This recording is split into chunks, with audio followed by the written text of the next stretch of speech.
Boom! What's up, guys? Welcome to this live stream. I know today is the Super Bowl, but guess what, guys?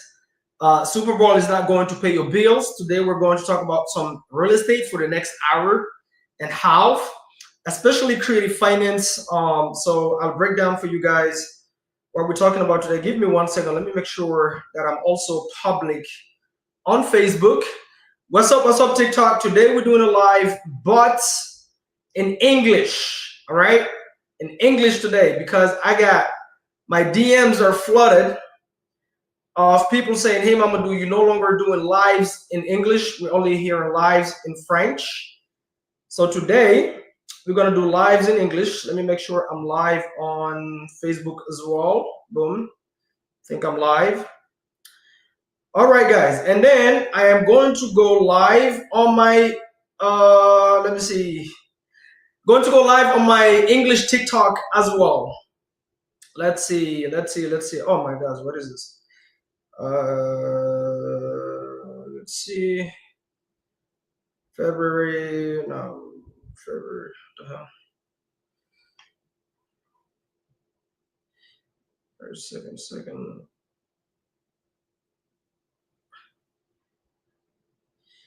One second, guys. I'm trying to go live on my English TikTok as well, guys. Today we're gonna talk about all things, obviously, real estate, especially creative finance. For those of you that are not familiar with creative finance, how can you buy a property without going through the banks? So without using your credit, without using credentials, without using pay stubs. There's a strategy in the US called creative finance, but I'm also going to talk about some of the mistakes you want to avoid when you're doing that strategy. And recently, I've gotten a lot of, sorry guys, let me see. Okay, I don't know what's going on with this English TikTok, so never mind. Never mind. So we're gonna go.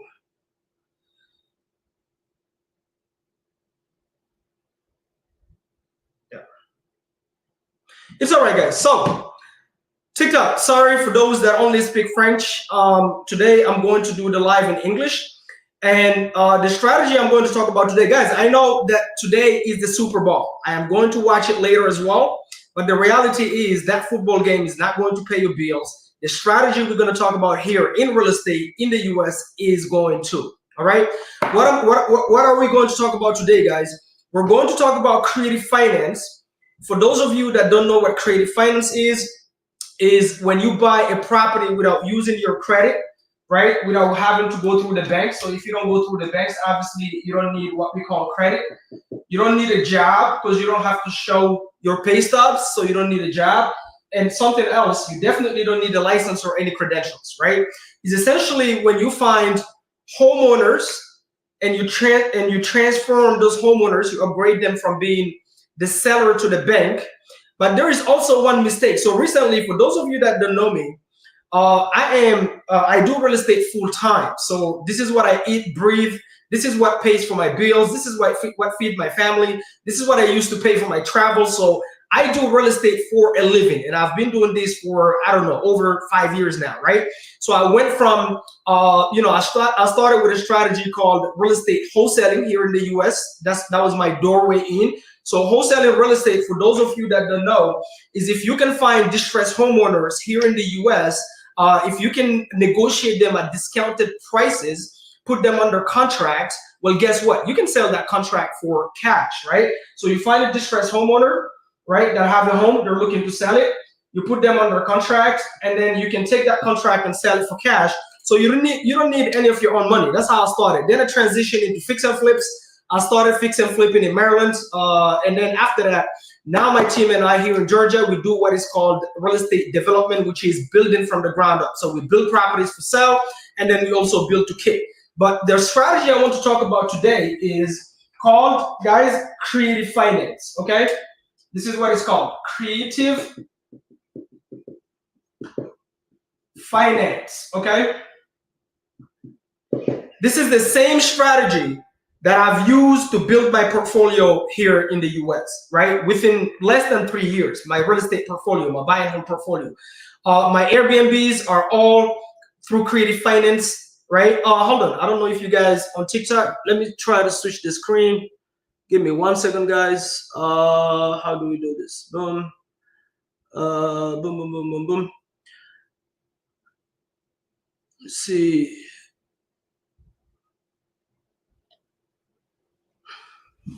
All right, now you guys on TikTok, tell me if I write on the board if you can see it, right? Now the people that are watching on YouTube, by the way, if you're watching me on TikTok right now and you're not subscribed to my YouTube channel, go on my YouTube and search Mamadou Diallo Real Estate, right? And it's only on YouTube. I'm going to share my screen today and show you a property. I'm going to give you a case study on the property that I own and show you exactly not only how I bought it without using none of my own credit, without going through the bank, right? Without using none of my own credentials. I didn't need a job, so I used this strategy called creative finance. I bought it subject to. We're going to talk about that strategy. But also, recently I've had dozens of newbies that reached out to me, and they have properties that they've bought, right, as investment properties, and they cannot sell them, right? So they cannot offload those properties. And there is a one fundamental mistake that they made. That's the reason why they cannot sell the property. We're going to talk about that, right? They bought what we call low income properties. And today I want to address how to avoid making this mistake. Even though creative finance is a very, very powerful strategy, especially if you don't have a great job. That's the first thing. Second thing, if you don't have a great credit. Third, even if you have a great job, great credit, the banks is only going to lend you maybe up to a dozen of properties, maybe 10, maybe 12. After that, you're gonna run out of credit. You might use your own credit, then you use your cousin's credit, then you're gonna have to go use your aunt's credit. But after that, you are going to have to use this strategy here to be able to continue to buy properties. And I'm addressing specifically the folks that obviously want to build a real estate portfolio, right? That's exactly who I'm talking to. 1 second, guys. All right, TikTok, can you guys hear me? Somebody's saying they cannot hear me. Can you guys hear me? And on YouTube, please give me a thumbs up if you can hear me, or you know, YouTube, can you guys let me know if you can hear me?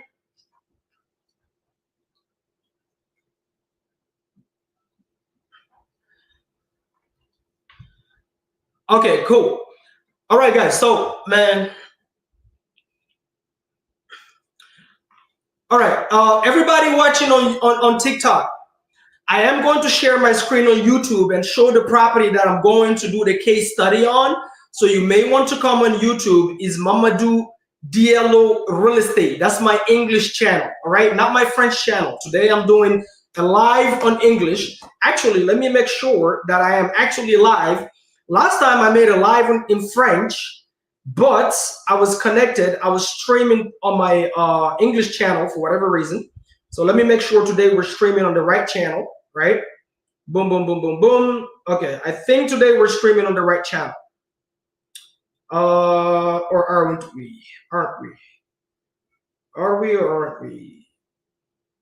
Let me see. Give me 1 second, guys. YouTube. Let me see. Boom. Let me see. Sorry, guys. I want to make sure I'm streaming on the right channel, because last time I've had an issue where. Okay, cool. We're definitely live on my English channel. So, guys, again, if you're on TikTok, please come on YouTube, Mamadou Diallo Real Estate, Mamadou Diallo Real Estate, yes. Or there is a link in my bio. Now, what am I going to talk about today is the low equity deals. Guys, what is a low equity deal? Recently, I've got dozens and dozens of newbies that have used the strategy of creative finance. So after they learn creative finance, how to buy a house without using your credit. Guys, you can use this strategy to even buy your primary residence. Literally, the house where you're gonna live in, without going through the banks. If you learn creative finance, you can buy the home you're gonna live in without your credit, without using your credentials, and without going through the bank to take a loan on your name. Does that kind of make sense? Obviously, you need to understand the strategy. These newbies, they bought properties using this strategy. The only mistake is they bought low equity properties and they kept them as buy and holds, okay? So they kept these properties as buy and holds. And I'm going to show you guys here a real life scenario of a property that I have right now in Maryland. And I'm currently in the process of evicting the family that I had financed the property because, they stopped paying. But the thing I'm going to do is to walk you guys through how did I buy it first. Second thing is why equity matters if you buy a property. So a buy and hold strategy, for those of you who don't know, is when you do things like Airbnb, right? So some of them have these properties on Airbnb. Some people have them as co-living, okay? Co-living is when you rent the property by the room. This is also a strategy that we do, especially if you find properties nearby hospitals, nearby the airports, nearby low-income jobs like Starbucks, coffee shops, or Amazon warehouses, right? So we take single-family homes and we rent them by the room, and it's called co-living, okay? So there's so many different, and then you have obviously traditional rental, okay? Traditional rental. So this is the strategy they've done on these properties. The newbies right now that personally reached out to me like, Mamadou, hey, I am stuck. I don't know what to do. I bought this property using creative finance, which is a fantastic strategy. The problem is I don't have equity, and now my buy and hold strategy, my Airbnb is no longer working. For example, so they were doing Airbnb when the economy was good, right? Here's the deal, guys. When the economy was good, when interest rates here in the US were below 4% or below, right? Everybody was having a good time. You could take a property, put it on the market, always sell it higher than asking price. Everybody was traveling left and right because everybody had money. The issue when the economy is good is that everybody think they're geniuses, meaning they think they're making money because they're competent. But the majority of people are literally making money out of luck. It's not because they're competent. Why am I saying that? Because when the real estate market was really, really good, this is like, I would say somewhere around 2020, 2021, right? A little bit in 2022, Airbnb was all over the place. What I mean by all over the place is that every single guru online was selling the Airbnb course.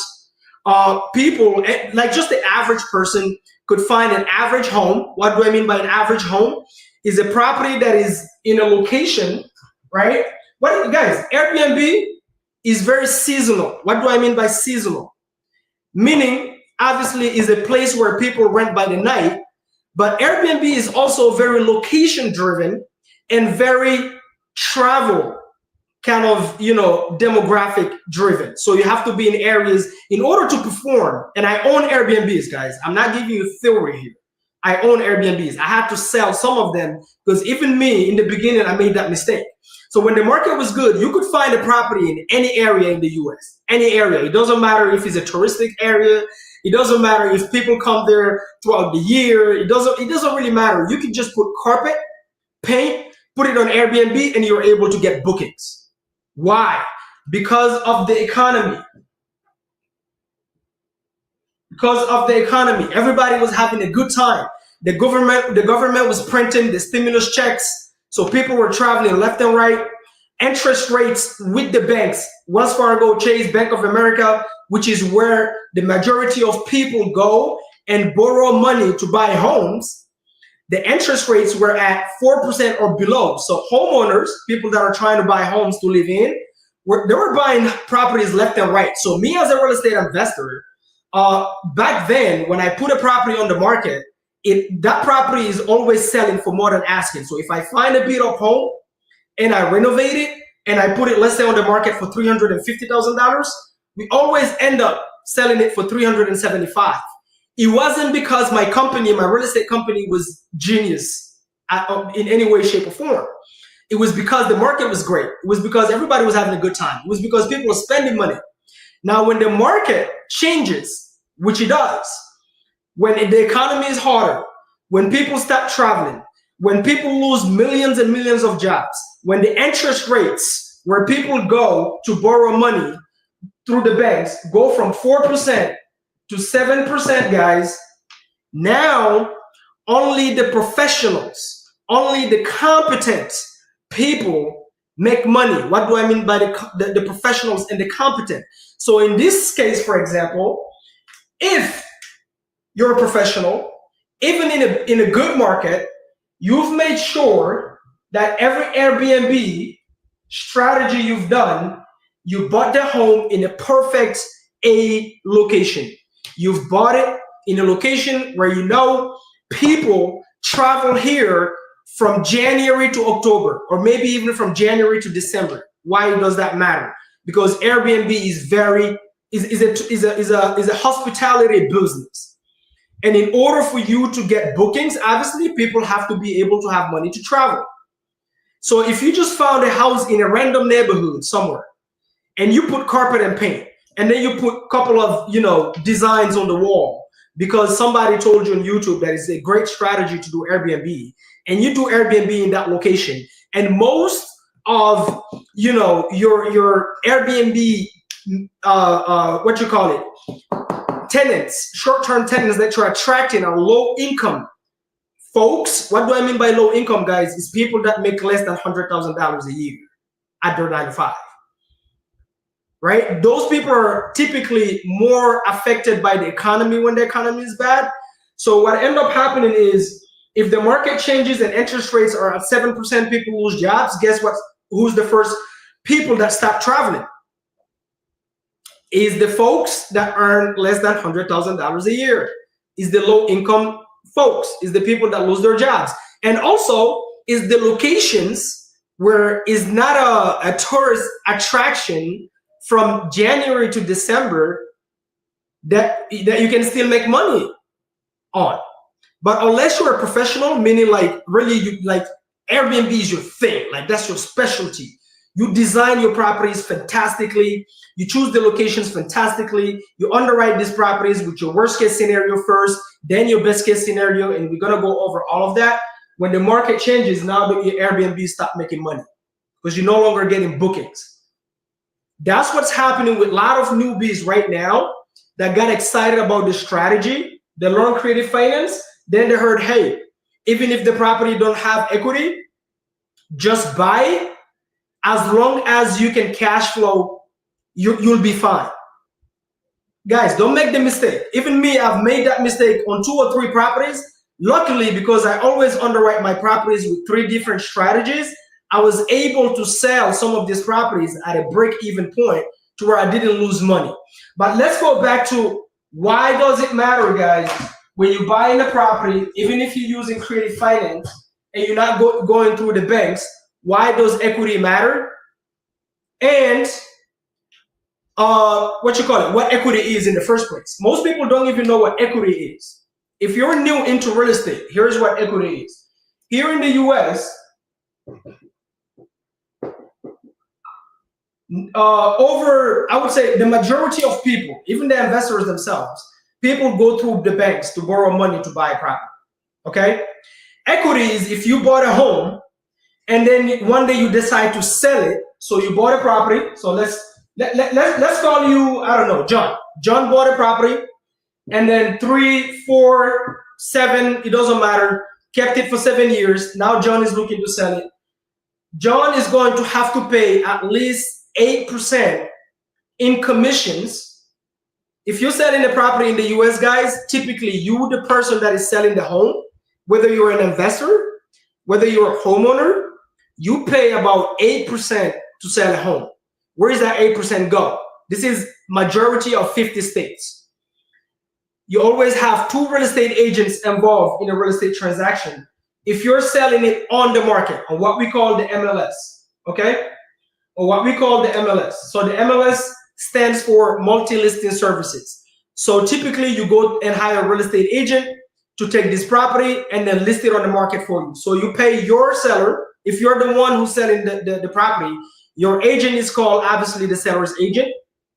And then the person that is going to buy your property typically is also somebody who's typically going to buy it to live in it. They're going to come with their own agent to help them make an offer and handle all the paperwork. That's called the buyer's agent. So those 2 combined typically varies between 5 to 6%. Typically 6%, unless you know how to negotiate your terms. And then you have what we call obviously closing costs, okay? Closing costs, guys. Here in the US, real estate transactions go through what we call title companies, or it goes through title attorneys, depending if you're living in a title company state or you're living in a title attorney state. If you're in Georgia, like me right now, physically I live in Georgia, well, here you can use both combined, but it's really an attorney state. In Maryland, where my real estate career started, is more of a title attorney state, okay? Now, what does that mean? They handle all the title search. They make sure the title is clear. They handle all the legal paperwork. So you go through them and they're the ones who pay everybody. So any money that the buyers bring into the table or their bank, they're not going to send it to you. They're going to send it to the title. And you yourself, all the agreements you're going to put in place have to go through title. So there's always a title company or an attorney in the middle. Is everybody following? So on average, that's going to cost you 2%. Guys, when I say 2% and the 6% to the agents, I am talking about 8% off the sales price. If you're selling that property for $400,000, you're going to pay in commissions 8% off that $400,000. Is everybody following? Again, if you're watching me on TikTok, guys, make sure you come on my YouTube channel, Mamadou Diallo Real Estate. I am going to share my screen and show you a property. We're going to do a live case study. I'm going to show you a property that I own, and I'll show you exactly how I use this strategy, creative finance strategy, to buy this property without using no money, no credit, without having to go to the bank, right? I just use a strategy here in the US we call creative finance.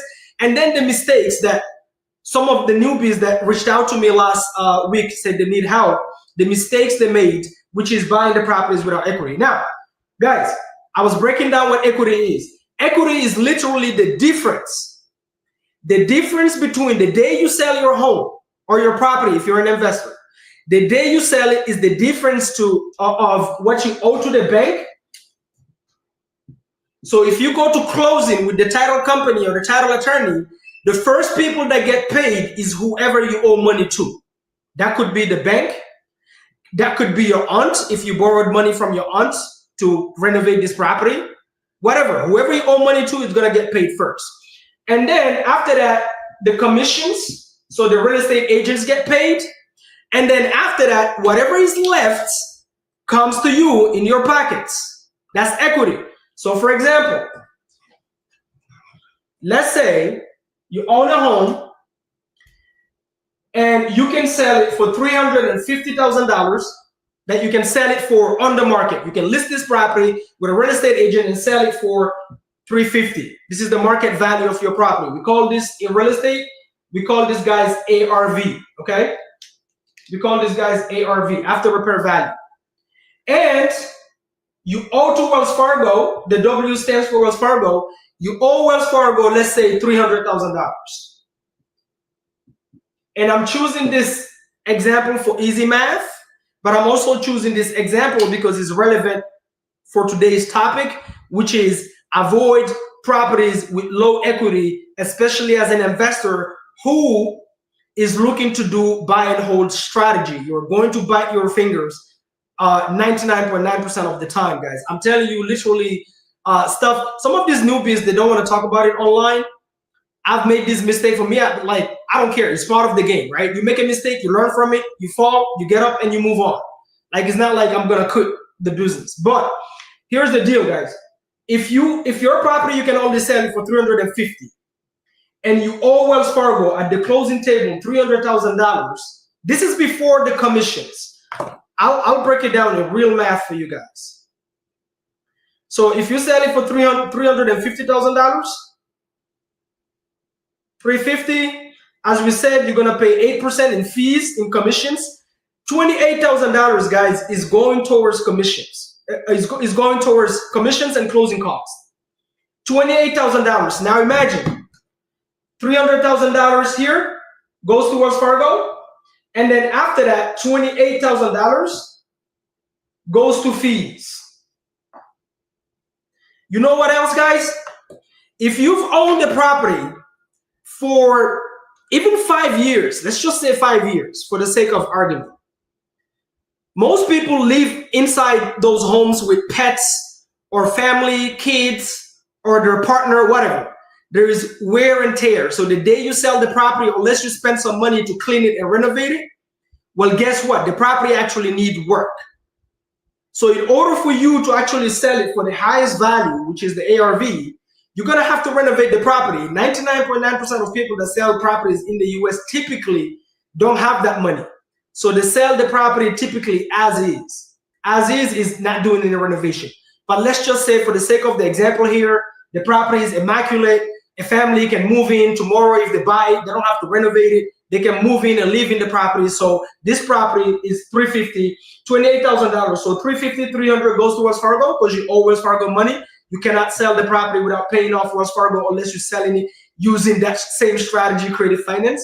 If you're selling it for cash, if the buyer is going to a bank, borrowing money and cashing you out, well, $300,000 goes to Wells Fargo because you still owe them that money, okay? And then $28,000 from the 50 goes to fees, and now you're left with what? 28. Sorry guys, I'm using my calculator here. $28,000 minus 50, boom, you're left with $22,000. This will be your equity in this scenario. So if you're selling a home with a real estate agent and you can only sell it because of the market, because of the location where the property is, because of the value of similar properties nearby that sold within the last 12 months, if you can only sell it for $350, and in a hypothetical scenario, you still owe $300,000 to Wells Fargo, and then after that, you still have $50,000, I call that gross equity. $28,000 we go towards the fees, then you're left with 22. That's real equity. 22 is real equity. This goes in your pocket. Now, why do we buy properties at low equity? Guys, low equity is literally where the seller have no equity. Right here, the seller had $22,000 equity. Guys, this is the best case scenario. I'm painting a scenario that oftentimes is not the case. There's a couple of different things. There's a couple of different scenarios and events that makes a seller, number one, want to sell a home for low equity, right? One scenario is they bought this property and they've only kept it for 2 years, for example. If you bought a property in most locations and you've only kept it for 2 years, and now for whatever reason you have to sell the home. So let's say, for example, you bought a primary residence where you're gonna live in, and then you've bought it for full market value, okay? Then you live in it for 2 years, and now you have to sell it for, let's say, job relocation. One of the properties that I've bought by turning the seller into the bank, essentially using what we call creative finance, it was a guy in the military, high ranked in the military. He bought the property using a VA loan. I still own this property today in Lincoln Heights, Maryland. What happens to the guy is he bought a primary residence thinking he's gonna live in that area for at least 7 years, but the military asked him to move after 2 years. So after 2 years, they told John, they said, hey, you have to move to Georgia. Now, if the military asks you to move, you don't have a choice. Same thing if you have a 9 to 5, and that 9 to 5, for whatever reason, right, your company says, hey, we're promoting you and we need you to move to whatever state, if the salary is good enough. So it could be multiple different reasons. Some people is just, I don't like the area anymore. I want to move. It's been 2 years. I was wishing I was going to be here forever. Then I'm going to move. Here is the issue, guys. If you bought a property, most people typically buy properties using government funding like FHA, so First Time Home Buyers Association. So they use what is called a First Time Home Buyers Loan because it's low entry. You put very little down, right? Sometimes if you ask government assistance, you can even buy these properties using zero of your own money, okay? And also people buy properties in low income areas. What do I call low income areas? It's not your best A neighborhoods. They buy properties where the price point is like 500,000 and below the value of the property. And you guys will see why that's relevant. Real estate is very location driven, So if you're not educated and you don't know how to do data analysis on the area where you buy the property, if you don't project yourself and see what the appreciation will be in the future, there's so many different things you got to look at, not just get excited about buying it now. But if you're not educated, I get it, right? So most people use FHA or VA. VA is if in the military or conventional. Okay, here's the issue, guys. If you've only owned the property for 2 years and you're looking to sell it, what happened with most people, because of the locations where they buy the property at, the appreciation of the property is slow. The properties doesn't appreciate as much as if they've bought the properties in A neighborhoods. In neighborhoods where the value of the properties are $700,000 and above. Most people in the US cannot afford to buy properties in those neighborhoods. Reason? Because they earn less than $100,000 a year. Typically, those neighborhoods is your dentist, your attorney, maybe your business owner, whatever, right?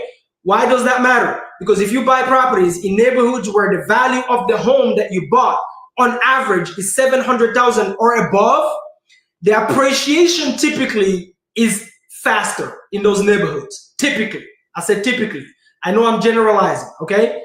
I know I'm generalizing. But if you buy it in neighborhoods where, the value of the properties is $500,000 or below, so 500,000 minus, the appreciation. So let's say you bought a home at $500,000, okay? 500K. For that property to now be worth 550 or even 600K. So that means you've built $100,000 in equity. So if you were to sell it, you can get some money in your pocket because the property appreciated in value. Is slower. Now, most people actually can only afford to buy homes where these homes actually, the value is 400,000 and below. So 400,000, 350, 300, 250, 175. In those areas, properties appreciate even less faster. Is everybody following? Oh, Mr. Lawrence, what's up, bro? Is everybody following? For everybody watching me on TikTok, some of you are saying, hey, Mamadou, we want it in French. I know. The problem is I've done so many lives in French recently, guys. I have a whole big YouTube channel in French, Mamadou Diallo Immobilier. You can go check it out. I'm always doing lives in French. I have, obviously, my French TikTok. But I got so many messages also of people from, saying, hey, Mamadou, can you please do some lives in English too? You haven't done it for a minute. So that's the reason why I'm doing a comeback today. So you can head to my YouTube channel, my English YouTube channel, Mamadou Diallo Real Estate. I have a bunch of gems there. If you want to learn how to buy properties using creative finance, I'm breaking down the strategies there. You can see how I started. You can watch my podcast. All right, guys. But today we're going to do English. Sorry, French folks. All these last weeks, I was doing lives for you guys. Pour les francophones, je suis désolé. Aujourd'hui, je fais un live en français parce que j'ai eu beaucoup de plaintes que dernièrement, je ne fais des lives qu'en anglais. Donc, les anglophones m'ont supplié, s'il te plaît, Mamadou, est-ce que tu peux faire un autre live en anglais? J'ai des chaînes francophones et des chaînes anglophones. Aujourd'hui, c'est anglais, d'accord? Mais j'ai fait les mêmes lives sur ma chaîne francophone. J'ai un YouTube francophone, Mamadou Diallo Immobilier, allez-y là-bas, okay? All right, back to English. Sorry, guys. So, is everybody following? Please, give me a thumbs up or give me a boom in the comments. Is everybody following so far? By the way, guys, if you come on the YouTube channel, I'm going to put a link on my YouTube channel. And if you click on it, you can come backstage and ask me questions real life, live, sorry. So, Mamadou Diallo Real Estate. So, back to the topic. Guys, if you own a property, as I was saying, most people, the majority of people in the US buy homes in areas where properties don't appreciate as fast, especially if the economy is like we're in right now, which is, bread went from 30 cents to $3 or $4. I don't even know, right? Most people are not making money right now. Most people, millions and millions of people lost jobs. Interest rates in the banks to borrow money to buy homes, super expensive. So most people are not buying, most people are not selling. So we're in an economy where if you don't know what you're doing, it's going to be tough for you to make any money if you're not competent as a person. All right, guys. back to the topic. Why would somebody sell a home and have low equity, as I was saying? Is if you buy a home in low income areas, 400,000 and below, or 500 and below, and the property didn't appreciate by the time you're looking to sell the property. So that means, guys, we run into this all the time.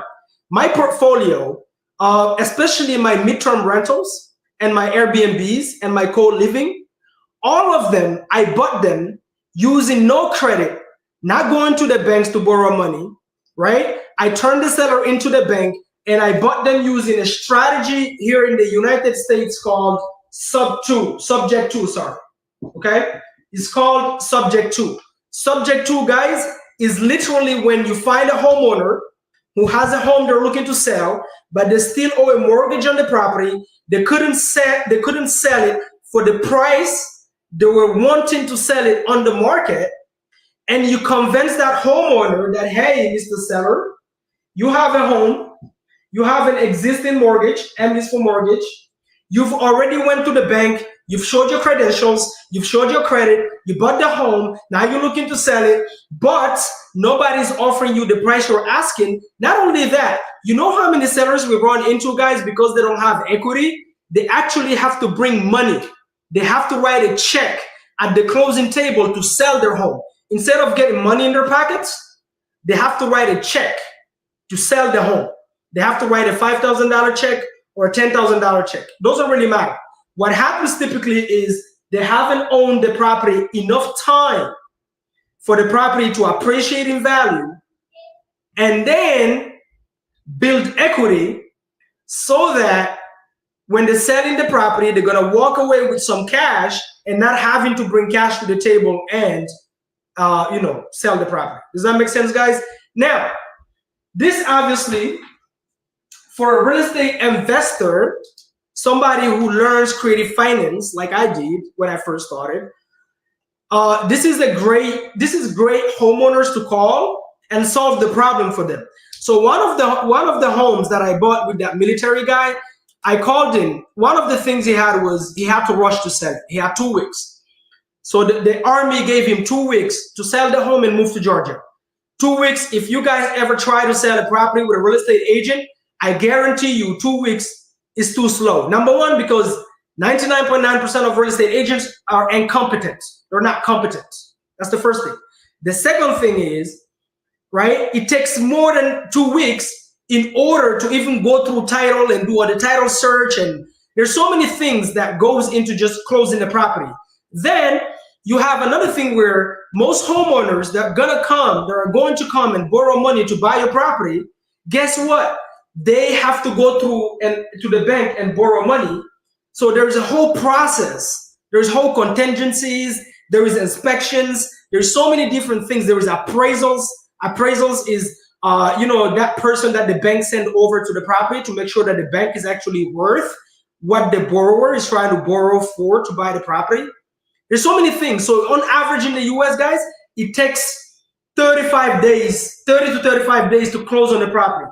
Is there odd scenarios where you can close on a property, on a real estate transaction in 14 days? Absolutely. Is there scenarios where you can close real estate transactions in 7 days? We've done it. I'm just saying, in general, you want to count 35 days. Not only that, if you're using a real estate agent, typically they want the property to be clean, renovated, painted, look fancy. If you live in the home, if they're doing all the showings, you have to go maybe rent a hotel or leave that day while they're doing it. There's so many different headaches. So he didn't have the time. John was like, listen, I gotta sell this freaking home in 2 weeks.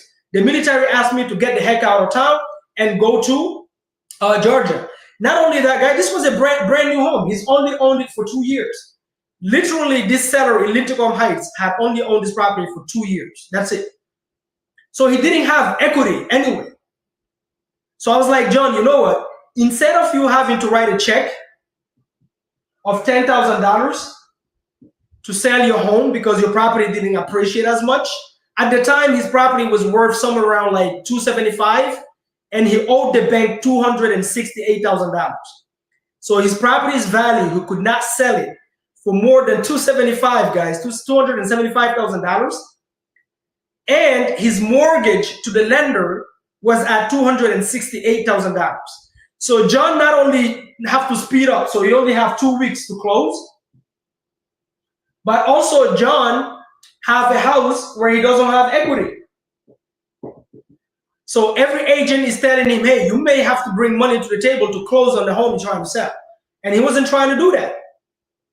So I tell John, listen, here's what we're going to do. Instead of you having to write a check to sell the property, I am going to write you a check. I'm going to give you $5,000. That's exactly what I offered this guy on this property. $5,000. Why $5,000? For moving expenses. Now remember, guys, he would have had to write a check to sell his home. So $5,000, okay. And then I said, what we're going to do is, in exchange, you're going to leave the loan, the existing debt that you took over, which is a VA loan. Guys, he had one of the best loans. Guys, I've bought properties like this dozens and dozens and dozens of times. My whole rental portfolio, I have never went to Wells Fargo, Chase, or Bank of America to borrow money to buy a home because of this strategy called creative finance. If you're on my channel, make sure you check out my creative finance playlist. Okay, that's the first thing. So guys, he had one of the best loans you can ever get, which is VA. VA, typically you can only get VA loans if you're in the military. His interest rate is like below 3%. Fantastic. So I said, listen, here's what we're going to do, John. Not me, but my company. And Lawrence, I'm going to answer your question, please. I'm just going to finish with this explanation. I'm going to answer your question. I said, what we're going to do is I'm going to give you $5,000 in your pockets for moving expenses for your U-Haul and everything. I am absolutely going to call my closing attorney. I use ATG Title in Maryland, one of the best title companies in Maryland, and Michael Gross is the attorney. Actually, I have a whole interview on my podcast where I'm talking to Michael Gross himself, who's been doing real estate closing transactions for over 30 years plus.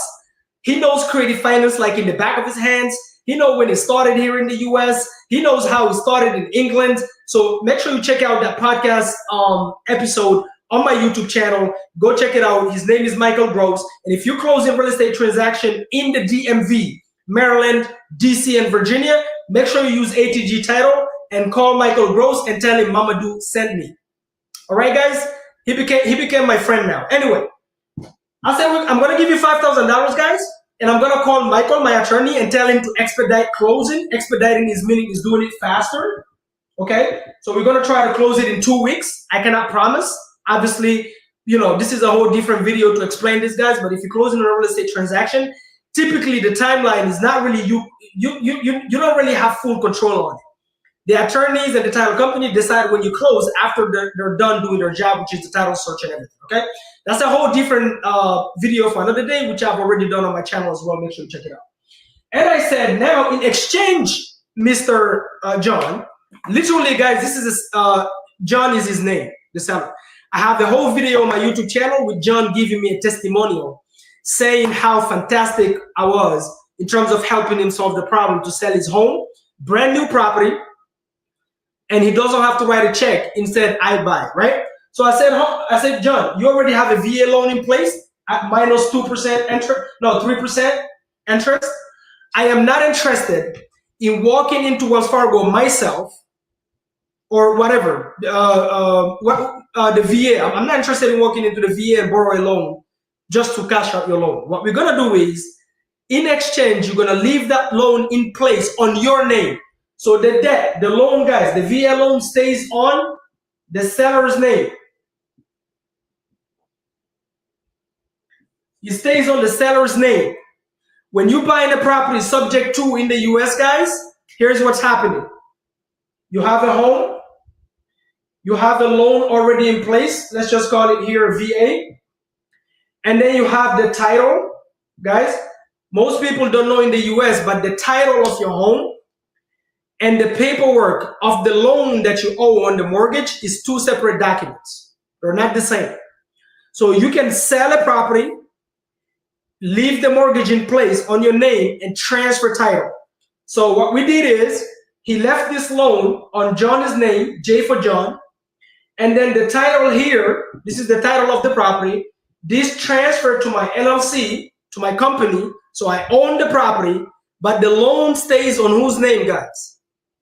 The loan stays on the homeowner's name. All I'm doing is I keep making the monthly payments.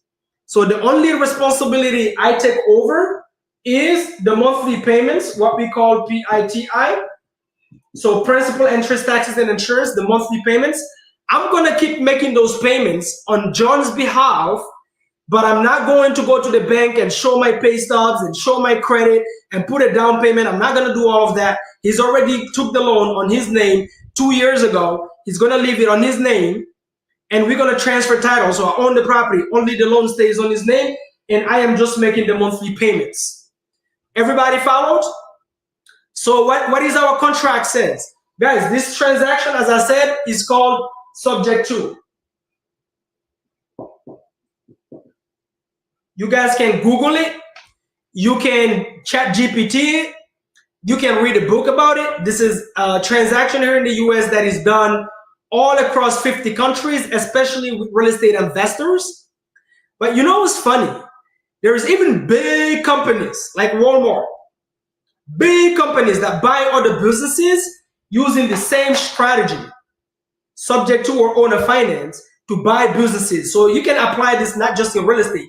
Guys, my car that I drive is bought subject to. I didn't qualify for the loan myself. I just took somebody else's payments. Now, the difference between a car and a home is that when it's a property, when it's a real estate, piece of real estate, you can transfer the title. So I own the homes, only the loan stays on the seller's name. Did everybody follow so far? Did everybody follow so far? TikTok. Did everybody follow so far? And so Lawrence was saying, hey bro, do you have sub twos in an LLC or a trust? I know your primary is sub two. Is it an LLC or a trust? Lawrence, is better to do it on a trust.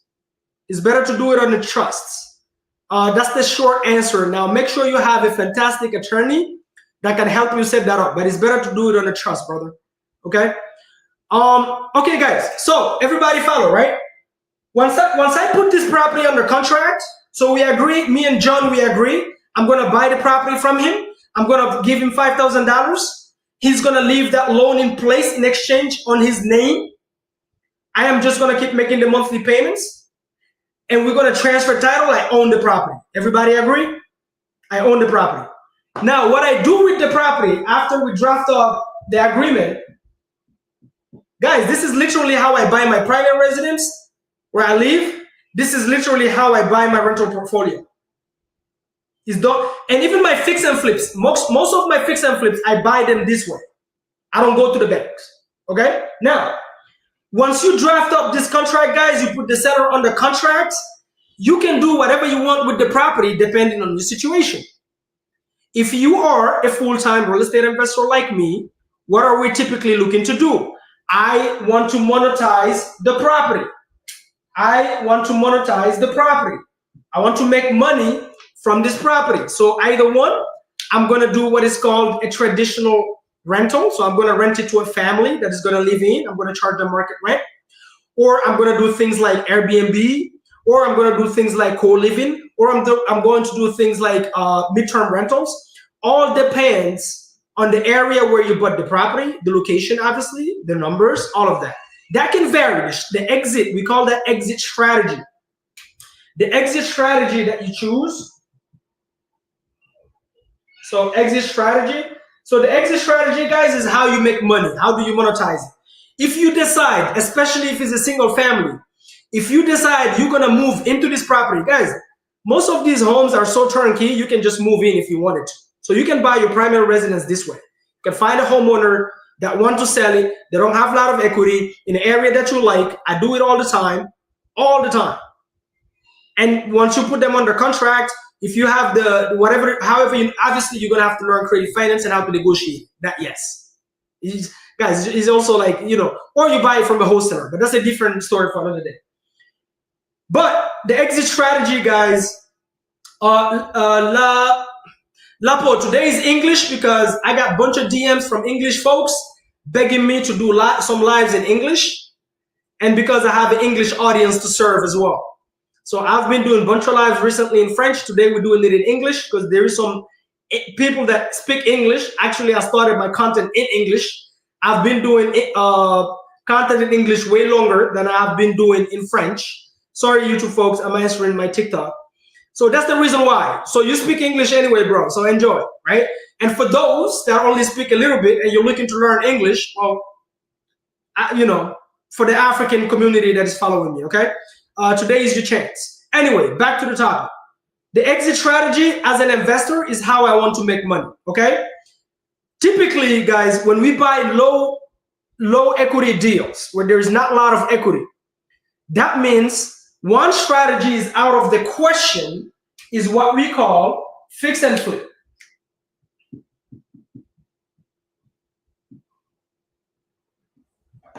When you buy low equity deals, guys, your exit strategy is not to flip it, is not to fix it up, put it back on the market and sell it, or sell it back on the market as is. Why? Because there's no equity. In order for you to make money on a fix and flip, you need equity. You can only do buy and hold strategy. All right, guys? Now, because you can only do buy and hold strategy, what you're looking for is cash flow, obviously, right? So what we're typically looking for is cash flow. So what do I look at when I'm buying a property subject to and I'm buying a low equity deal? I'm looking, for example, let's say the monthly payment that I took over is $2,200, just as an example. I'm just giving as an example. But I check the area, I do my comparables, I do my underwriting, we call it, look at the area, and I find out that this property, even though the monthly payment on the mortgage I'm taking over is $2,200, I can do Airbnb in this area and bring on average $5,500 per month. And after all expenses, maybe I'm left with, let's just call it $1,000 net per month. So every month, this property will bring me $5,500, and after all my expenses, what are the expenses? Mortgages, upkeep, which is cleaning the property, paying the cleaning crew, cutting the grass, if there is some repairs, and then you put money on the side for vacancy and repairs. Guys, check out my playlist on underwriting properties. Okay? I'm left with $1,000. Then I go, you know what? Fantastic. I am going to take over this property. Guys, I'm going to start with the board just because I don't have a lot of space, and I am going to address you guys directly. Boom. So, with that being said, I'm going to say, okay, I'm going to take over the property, and I'm going to do a buy and hold strategy. And the reason for that is because I can do Airbnb and I can cash flow. Okay, fantastic. Now, here is something that most people don't consider when you buy a property. Is that not only things can go wrong, that's the first thing. Second thing, guys, there is something that is called the due on sale. So when you buy a property using the strategy I just explained on the board, which is subject to, that means you just bought the property, you took over somebody's loan, they left it on their name, so you didn't have to qualify for it, and then you transfer title and you own the property. That means that loan stayed on the seller's name and stayed on the seller's credit. Do we agree? It stayed on the seller's name and stayed on the seller's credit. There is something that the banks, if you borrow money to buy a property, there is something that they put in your paperwork. It's called the due on sale. I'm actually going to write it in green so you guys see it. It's called the due on sale. This clause right here is what most newbies that reached out to me and they're stuck with properties. Sorry guys, my board, okay, boom. Most newbies that call me and they're stuck with properties they cannot get rid of, they cannot sell it, they cannot refinance it, but also the buy and hold strategy, the Airbnbs that they chose stopped working because right now, only the professionals that bought Airbnbs in fantastic locations are actually making money on Airbnb. Okay, and then most people also when they first start, guys, it's normal when you make like you're gonna make mistakes, right? But there's also a wise saying that sometimes learning from other people's mistakes is the wisest thing you can do. So you don't have to go make your own mistakes. If somebody tell you they've already made that mistake, don't make it. Don't. Stay away. Okay? So what is the due on sale, guys? The due on sale is literally the lender saying in their paperwork that if you ever sell this property, the money is due. The loan is due. So due on sale. So you're selling, the loan is due. It's very literal. That's all that means. I'm actually gonna write it here on my screen on YouTube. Again, TikTok. For all of you watching on TikTok, please come to my YouTube channel, Mamadou Diallo Real Estate. I'm gonna share my screen right now and show you guys a property that I bought this way. I am actually evicting the family that is living in it right now as we speak, and I am going to sell it on the market. Right? I am not looking to keep it. Why? Because my team and I, we got out of the single family game. We only do real estate new development now. So we build from the ground up, and we don't hold any properties that are single family anymore. We're only interested in multifamily, but that's because we already have an experience, and we've been in it for a long time now. Okay, guys? So the due on sale, guys. Why is that important? Because if as a newbie, you learn creative finance, you go, okay, oh, Mamadou, I understand this strategy now. I've learned it for, I don't know, maybe 3 months, couple of months. Now I know how to talk to the sellers and pitch them creative finance, and I just bought a property subject to. Because I can do Airbnb, but there is no equity. The due on sale, even though most banks don't enforce it. So what happens is, guys, if you buy the property and you close on it and you transfer title, what can happen, and that actually happened to me on this property. I'm going to show you guys on YouTube here. I cannot share my screen on TikTok, unfortunately. Is that one day, for whatever reason, and I'll tell you guys the reason for me, why that happened to me, the bank that lended the money to the seller before, so John, so let's say it's Wells Fargo can call you and say, hey, Mamadou, we just saw, I know, right? We just saw that you bought this property. So, you own this property now, but we never lended you the loan. You never showed us your credit. You never gave us your pay stubs. You didn't walk to the bank here and borrow this money. We want you to pay the loan in full. We want you to pay the loan in full. Essentially, what that means is the bank is going to call the note due. The bank is going to call the note due. Now imagine you buy a property, you get excited about the cash flow. By the way, one thing, right? I do as a Unko Academy. What do you mean by how do I manage the risk? Which risk are you referring to? The due on sale? One thing that is confirmed, and this is how we underwrite our properties, is never take down a property that you don't have at least 3 different exit strategies on it as a buy and hold. Okay, guys? So you want your option A, option B, option C. And when you underwriting the property, what is underwriting, for those of you that don't know, is when you go into the numbers and saying, okay, I'm going to do Airbnb. If Airbnb doesn't work, I can do midterm. If midterm doesn't work, I can revert back to traditional rental.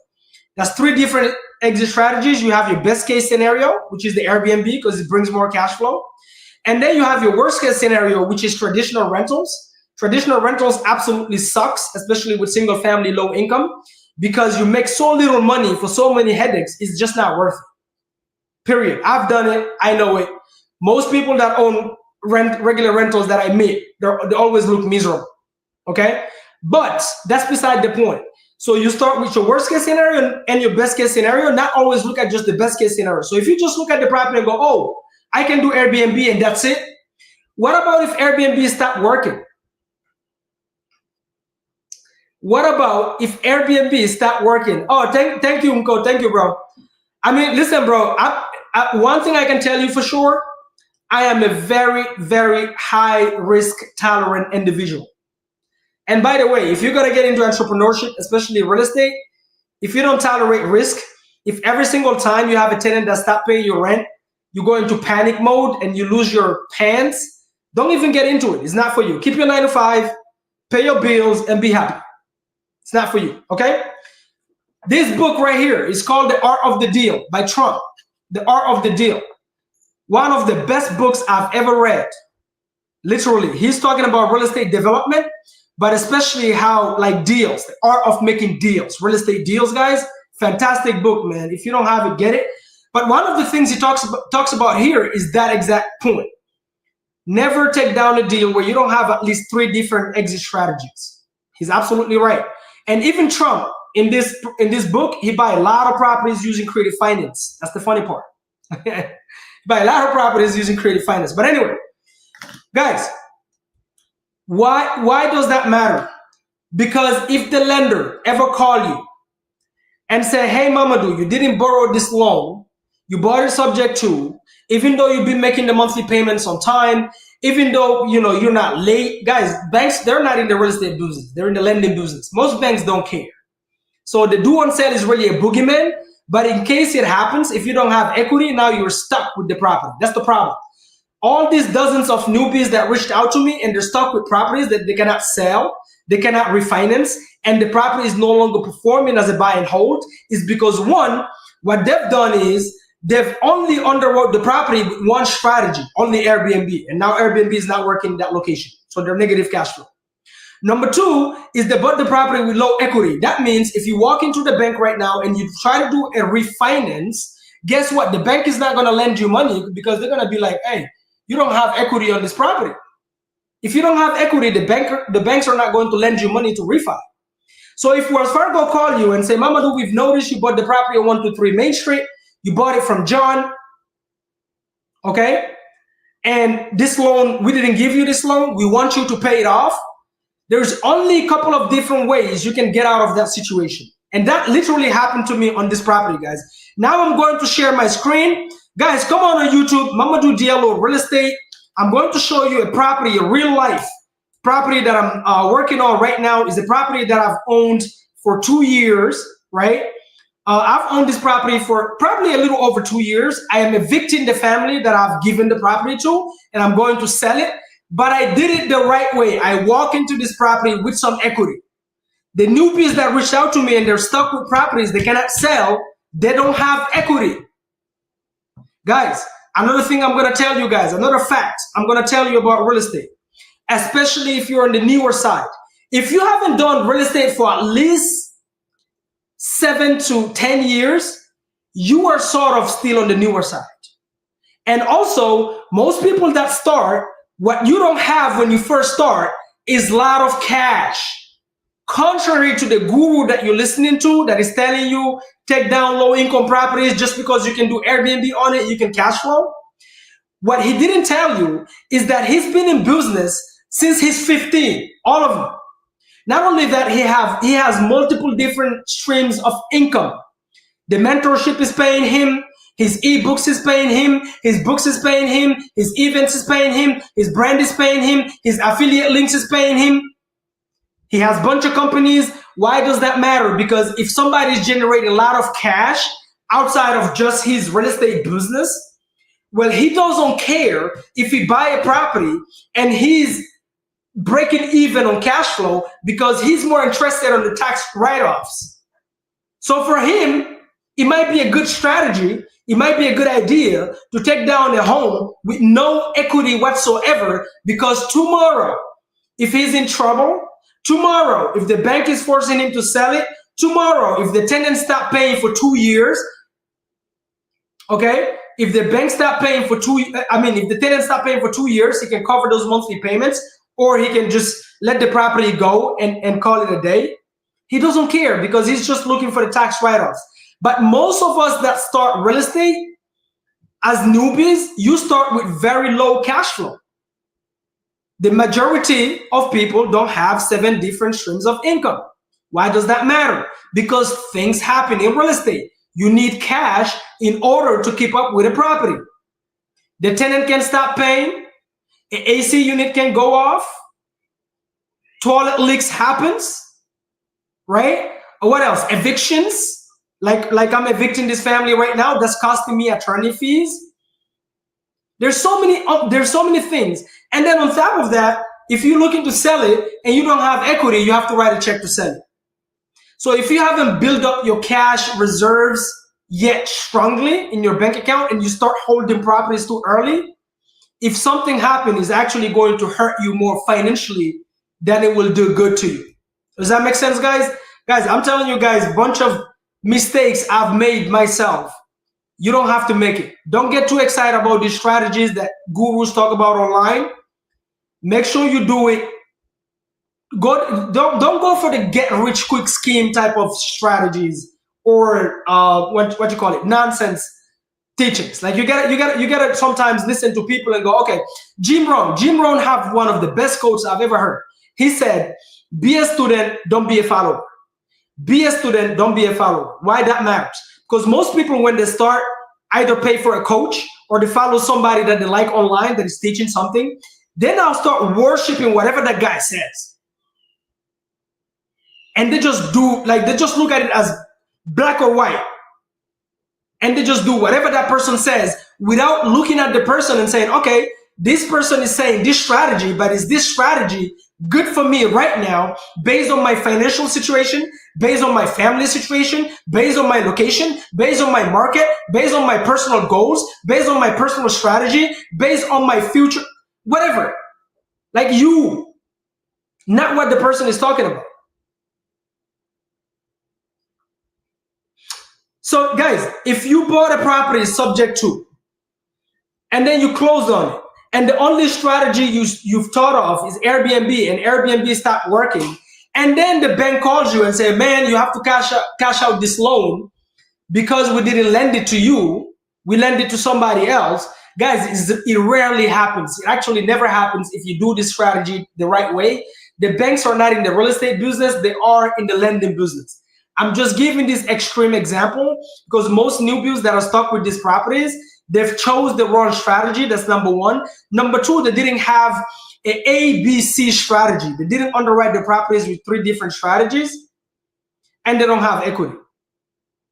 The only way for you to avoid the do on sell is either one, you refinance the property. So if Wells Fargo calls and say pay off the loan, if you refinance the property, the loan is paid off. Because refinancing, the process of refinancing, guys, is you walking into the bank and borrowing a new loan and cashing out the existing loan.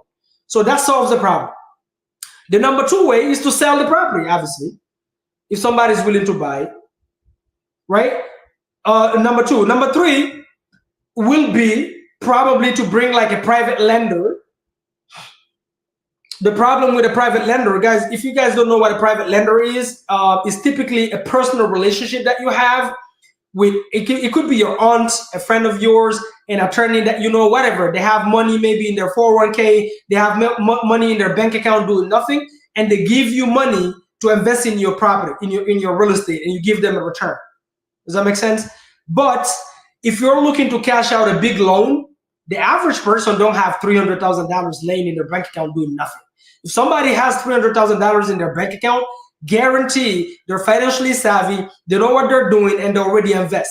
That's the reason why they have $300,000 laying in their bank account. So that won't work. The other thing would be to deed the property. So you literally give the property back to the owner, you deed it back, and then you buy it back from the owner without transferring title. That will solve the issue too. But here's the deal. Most people that buy, I'll tell you guys what I've done. When I learned creative finance, right? And I've learned this through a paid group, right? Fantastic strategy. Again, it's not a new strategy. It's not nobody invent. This strategy is older than the US. You guys should check out my podcast with Michael Gross, the attorney, right? But when I learned creative finance, here's how I learned it even deeper. Is because I knew that the person that was teaching me lives in a different market in Arizona. Guess what? I called my local attorney in Maryland and asked him about the strategy in my local market. Why is that? Because I know that the laws and regulations vary depending the state where you are and how you should approach the strategies and the legal documents you should use. Who better to explain it than the attorney that actually do the closings? Luckily for me, what I did is, guys, I literally cold called over 7 different title companies until I found the right one. So I was interviewing the attorneys, literally asking them, have you ever closed real estate credit finance transactions subject to? Yes. Okay. Explain to me, how do you guys do it? Once I spoke to Michael, I was like, this guy knows his shit. This guy knows his shit. Yo, Mary Claire is asking if I am helping people buy houses in Dallas. Mary, it depends what you mean by if I'm helping people buy houses in Dallas, but I am absolutely 100% building in Dallas, Texas, building homes. I'm looking for land. Anybody who's looking to wholesale buildable lots in Dallas, Texas, reach out to me. If you want my buy box, reach out to me. We'll send it to you. We're looking for land in Dallas, Texas, aggressively. So if you're getting into real estate and you're looking to wholesale, for those who don't know what wholesaling is, you put it under contract and you just sell your rights to the contract. That's it. That's what it is. I've explained that strategy through my channel. But Mary, explain exactly what you mean if I'm helping people buy houses. Are you talking about like primary residence? What are you referring to helping people buy houses? Anyway, guys, this is the problem. All these newbies that are stuck with these properties, and it almost happened to me. I'll show you guys this property. Guys, TikTok, come on my YouTube channel, Mamadou Diallo Real Estate. I'm gonna show you guys this property right here. Boom, boom. Let me see. YouTube, can you guys tell me if you can see the property that I'm sharing the screen on right now? Let me know if you can see the property. TikTok, come on YouTube, Mamadou Diallo Real Estate. I'm sharing my screen right now. I'm showing you a property where I am evicting somebody.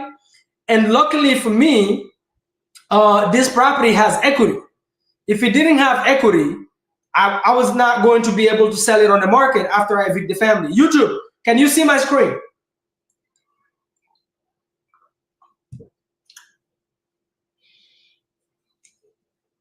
TikTok, come on YouTube, Mamadou Diallo Real Estate. Come on YouTube, Mamadou Diallo Real Estate.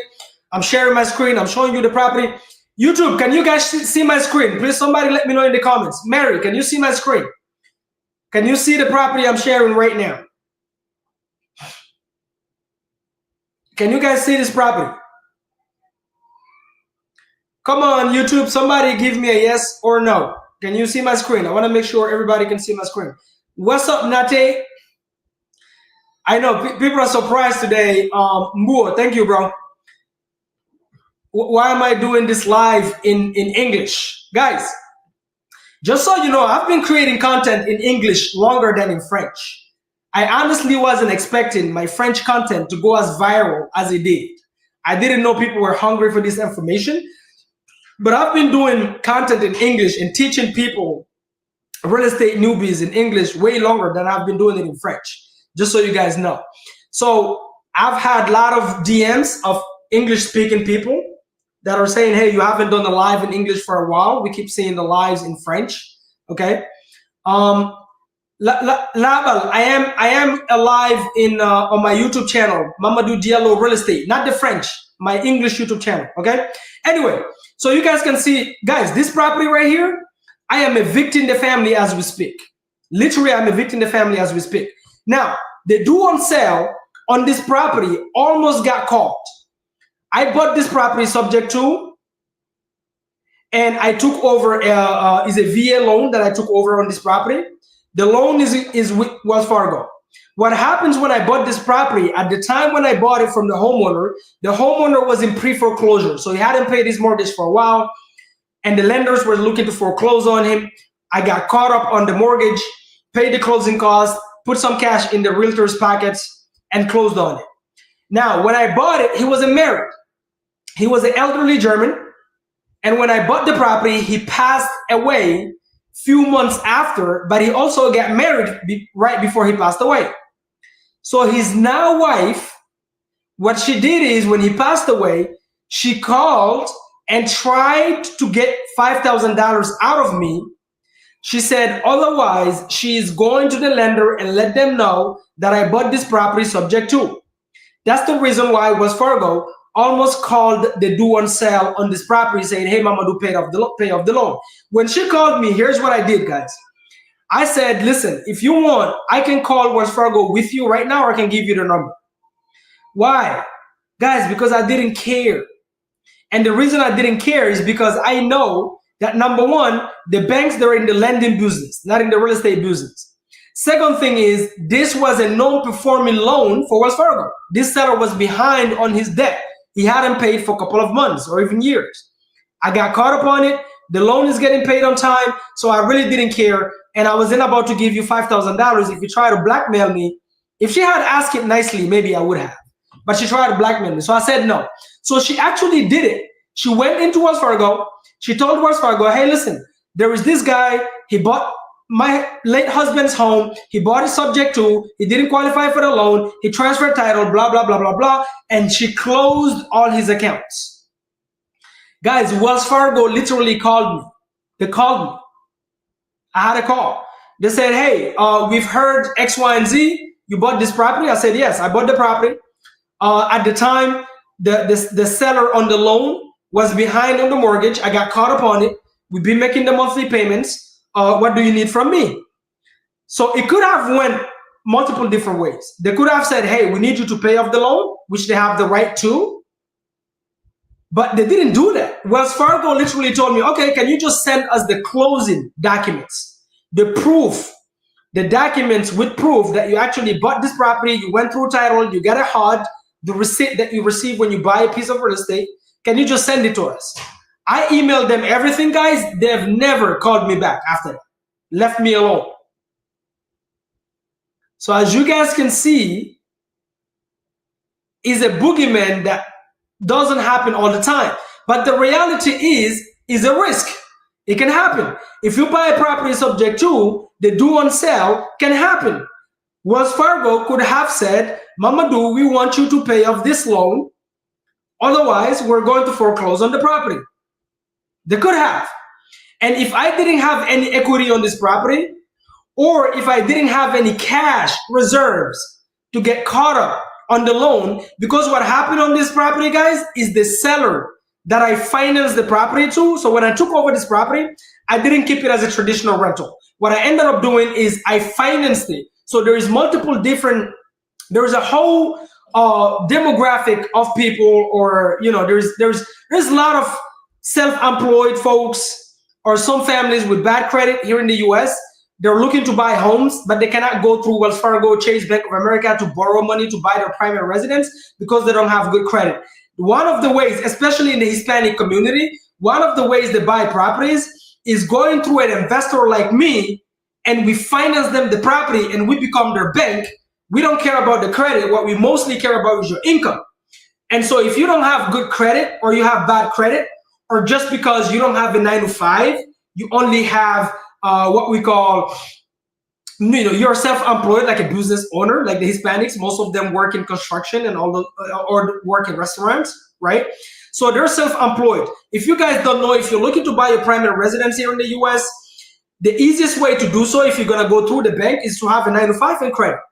But if you're self-employed, even if you have $1 million in your bank account, it's typically gonna be tough for the bank to lend you money to buy your primary residence. Does that kind of make sense?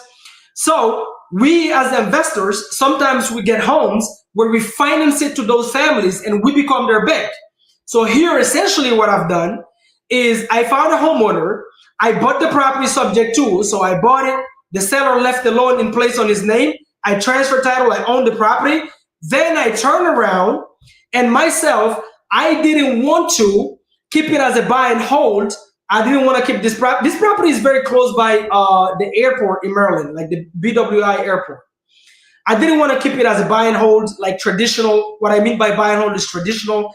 And the reason for that is because I knew I was going to move out of Maryland, and I didn't want to have a tenant calling me, telling me that the toilet is leaking, or the roof needs fixing, or the AC needs fixing, while I'm not living in Maryland. I didn't want to do all of that. I didn't want to deal with headaches having a tenant. That's the first thing. That's the reason why. But it could have worked. I could have done a traditional rental. The second thing is for Airbnb, I wasn't trying to design this property and furnish it and do all of that. This one specifically, just because of the location, right? So what I ended up doing is I found a family. So I put it on Facebook Marketplace. That's where most Hispanics go to find homes. So they find homes from investors. So I went there and put it in a Romanian. This time it was a Romanian. I have other properties in Linticom Heights where I finance it to Hispanics. Hispanics are the best people to finance homes to, guys. They work hard, they pay on time. If the toilet leaks, they're super handy, they fix it themselves, they don't call you about it. Unfortunately, and I'm sorry to say this, guys, I'm black.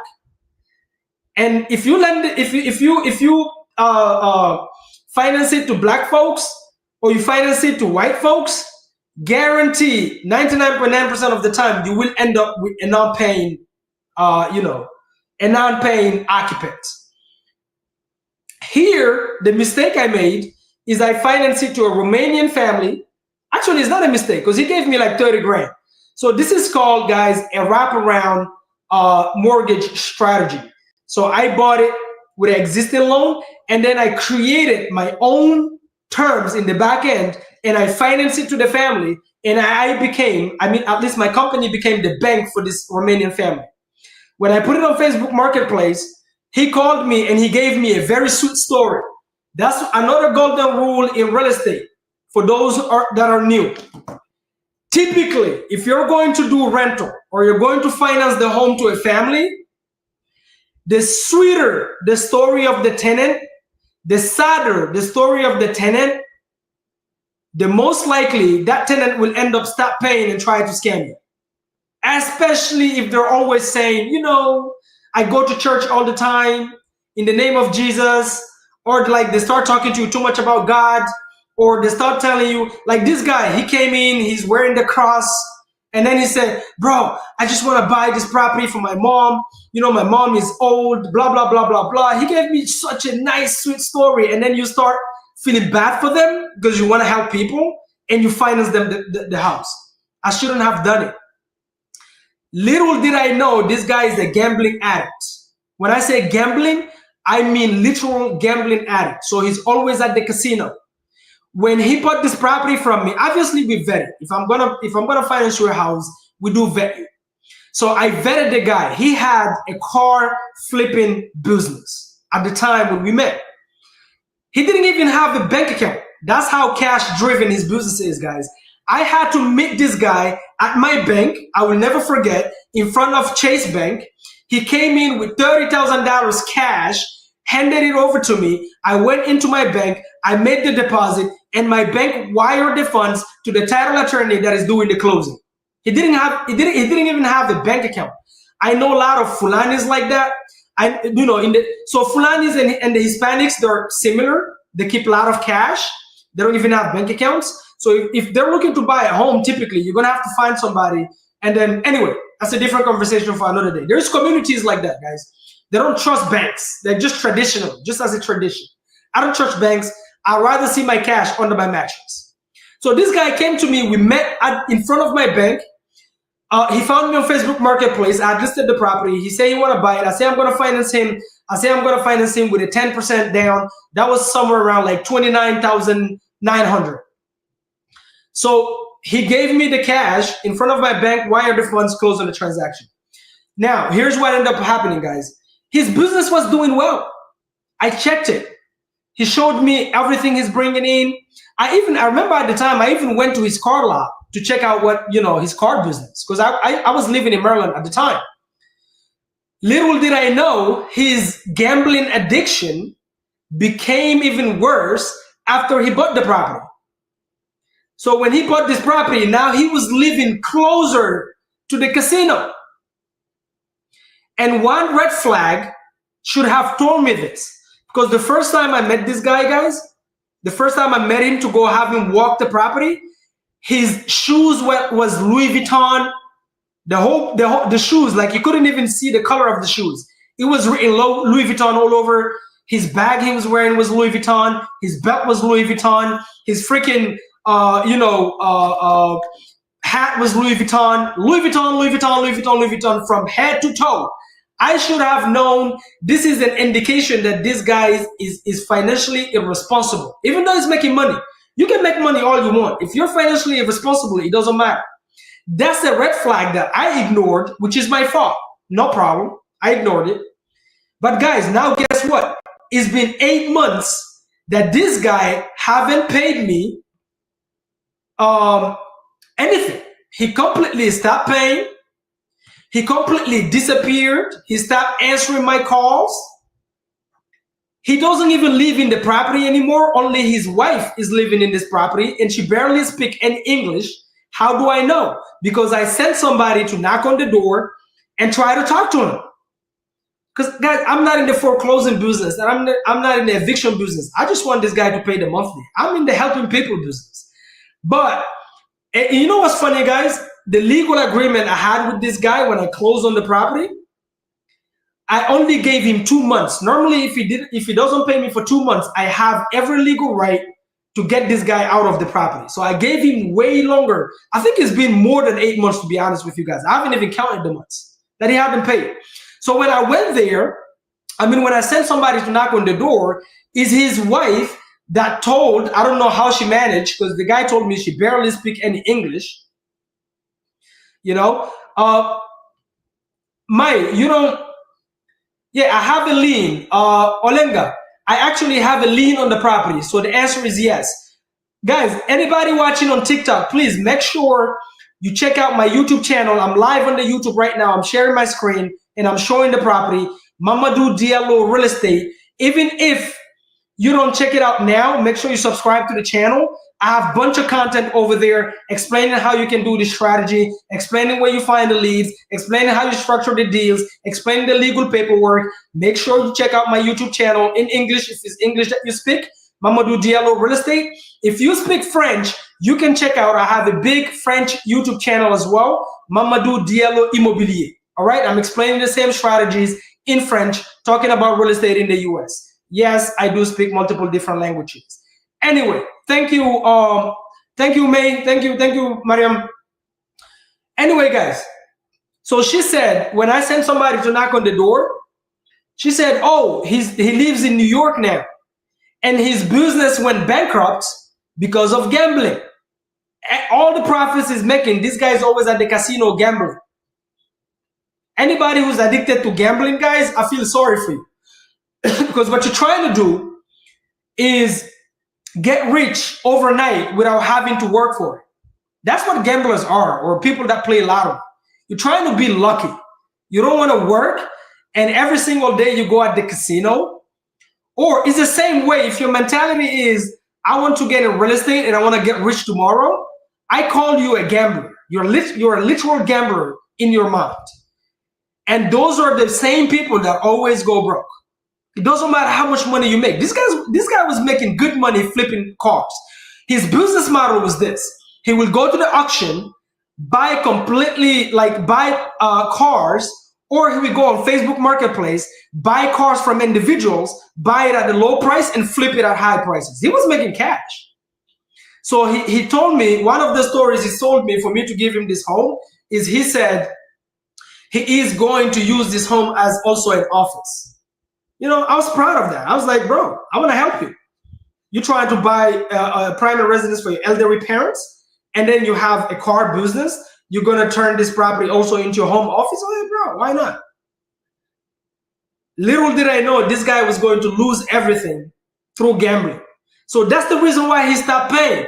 Luckily for me, when I bought this property subject to, guys, I walk in with equity. There was not only equity in this property, but because I created also my own equity by becoming the bank to the seller, to the buyer, sorry. This is called the wraparound mortgage. Go on my YouTube channel, check out my creative finance playlist. If you want to learn the strategy, make sure you check out my playlist. And by the way, all the people that just arrived, you arrived a little bit late. I've been here for an hour and a half, but the recording is going to stay on my YouTube channel. So that's the reason why also you want to go on Mamadou Diallo Real Estate and subscribe. And guys, I'm always dropping content anyway. My Instagram at Real Estate Diallo. All right, guys. This is what I do for a living. I live it, breathe it. All right, guys. So I'll keep doing this. So don't worry about it if you arrive late. Just make sure you subscribe to the channel. All right. So guys, why I can get rid of this property once I get him out? My attorney is literally working on evicting him right now as we speak. But it's costing me money, right? So now I have to keep making the mortgage payments. And then not only have to keep making the mortgage payments, but I have to pay my attorney to evict the guy. Luckily, because I have equity, I can list it on the market and sell it. Why am I selling it? Because I no longer keep single family real estate in my portfolio.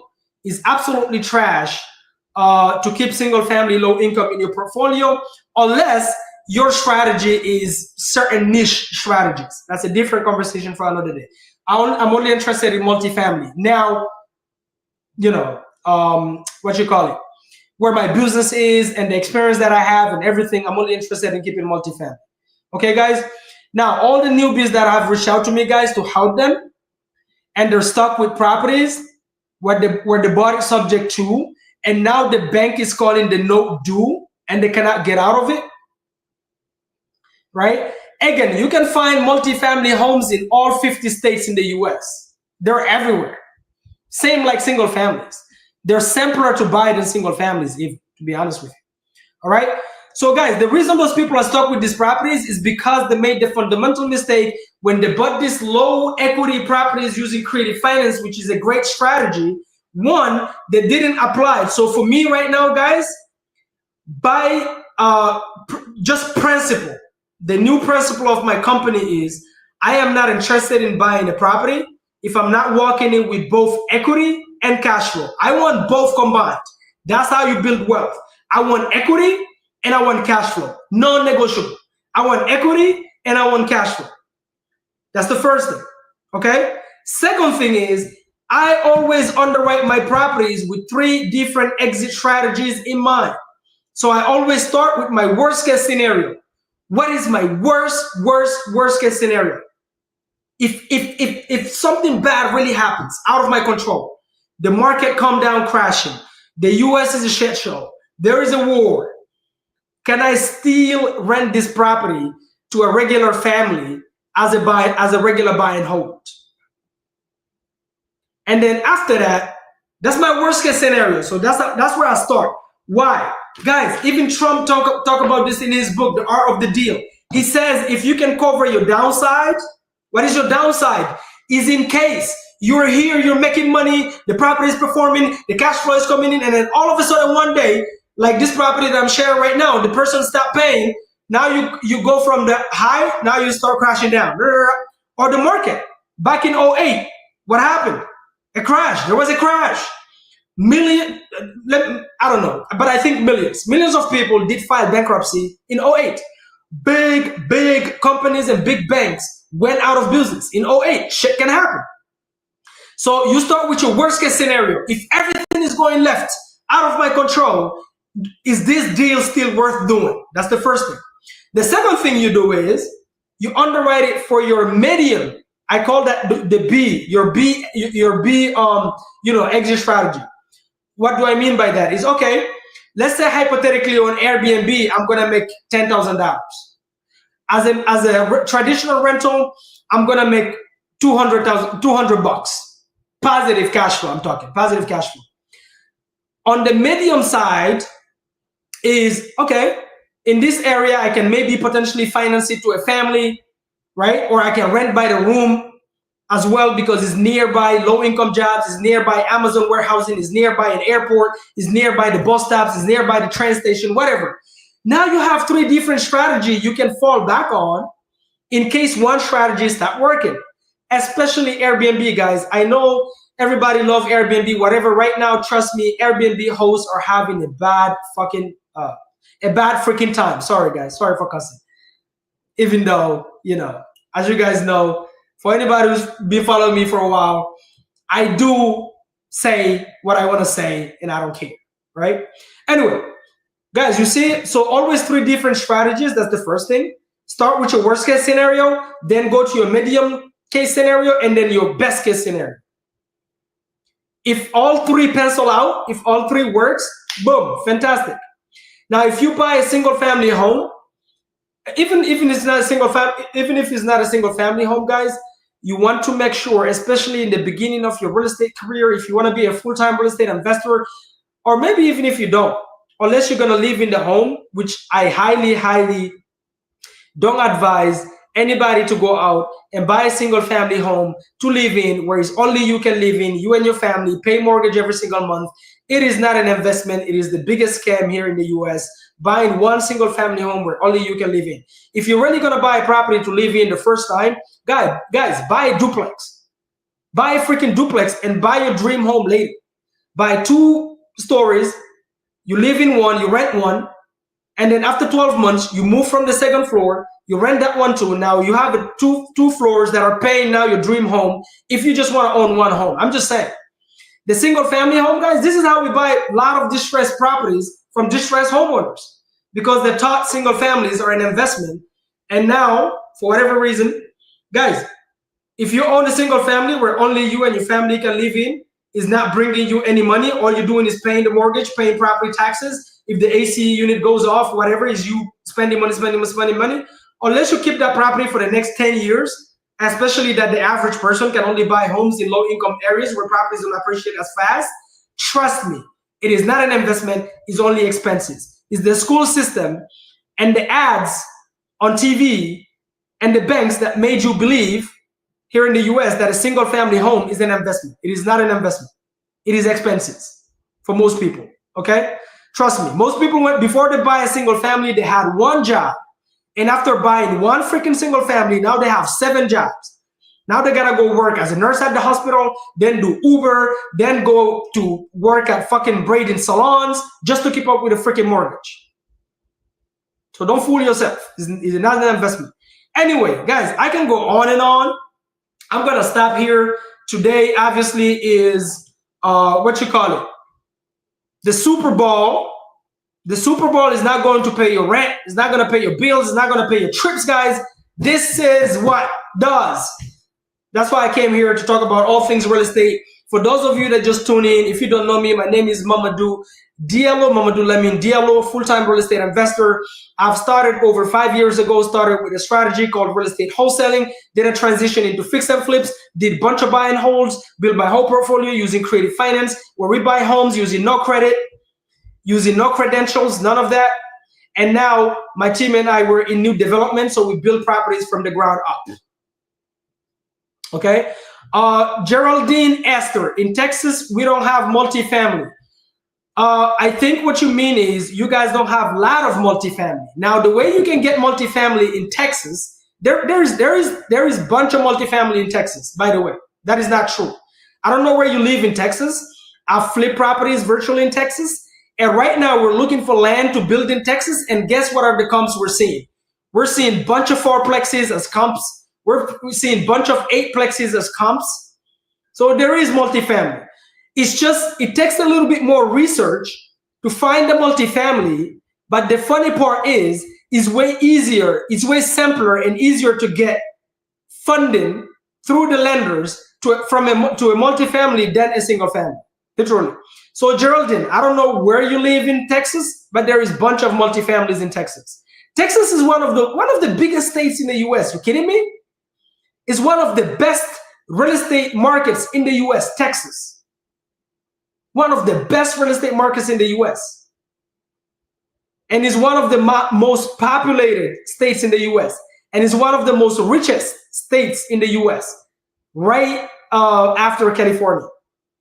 So guys, there is. You just got to look for it. If you don't know where to look, you need a fantastic real estate agent. Ohio, there's only multifamily in Ohio. Ohio, that's all they have, right? Oh, come on, Geraldine. Dallas, you're in the best freaking county too.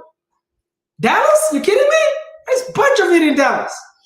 We're looking for land in Dallas right now. We're looking to develop specs homes in Dallas. We want to build luxury homes, $750,000 and above resale price. And we're looking to build triplexes, 4plexes, and 8plexes in Dallas, Texas. As we speak, we're looking for a lot of land. We found a bunch of comps.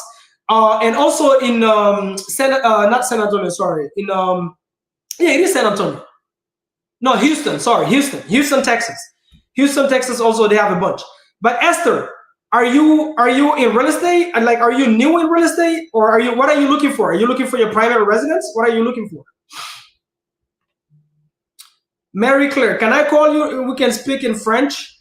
Mary Claire, yes, if you have my information, you can reach out or you can DM me at Real Estate Diallo. Again, there is only multifamily in Ohio. Ohio is the perfect state for that. Ohio is a cash flow state. Triplexes, fourplexes, and up. Ohio is the perfect state for that. Ohio is a great cash flow market. Mary, if you have my information, you can. Now, guys, you know what I'm going to do? On YouTube, I am going to put my internal number. You guys, you can send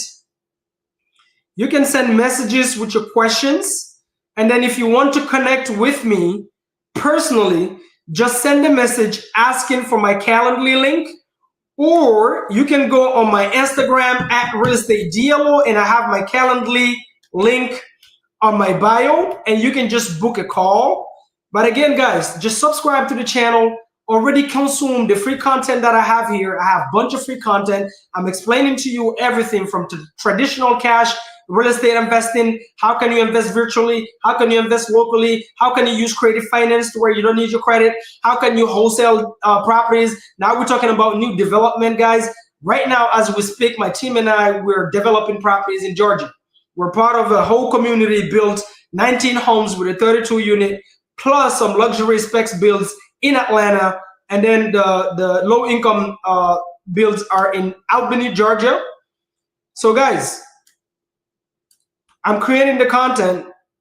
Watch it. It's absolutely free. And then take the information, use it, and go apply it. That's the great thing about Bijou. The best way to do that, if you want to do that, number one is to DM me. I'll send you my WhatsApp number so we can speak personally. That's the first thing. Second thing, we're gonna have to do a Zoom. And then first thing, I'm gonna need to understand your goals. That's the first thing. Second thing, I'm gonna have to explain to you the basics so you understand what you're investing into when it comes to real estate. And then after that, you decide, depending if you're a short-term investor, long-term investor, passive investor, hands-on investor. Does that make sense, Bijou? So you can send me a private message and I'll give you my WhatsApp number. You can text me directly, all right? So I just put also my internal number. Matu, if you're in ATL, I'm in ATL. Why didn't we ever connect? I live in ATL. I live in Alpharetta. I'm in ATL. I used to do a bunch of workshops in person where I teach people in actual person for free in an office.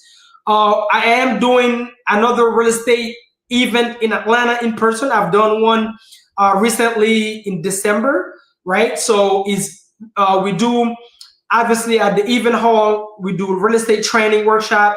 And then the next day, what we're gonna do is a field day. We actually gonna go check out, some deals that we're doing and do case studies live in person while walking those properties. So we're gonna do field days. So look out for the date, guys. I'm thinking about pushing it in April because I wanted to do it on the 28th, 29th of March, but I just realized it's Ramadan. For those of you who don't know, it's Ramadan for us Muslims in March. So end of March is gonna be the end of Ramadan. So that's not gonna work. So I'm gonna do it in April. It's gonna be a 2-day event. Yeah, I have Matu, I have one coming up. 2-day event. So I'm probably gonna do it in April. I'm still picking the dates. So look out for, I'm gonna be posting videos to talk about it. I'm gonna be posting a flyer and I'm gonna be posting a link to subscribe to it as well. But Matu, listen, send me a DM. Let me see. I don't know.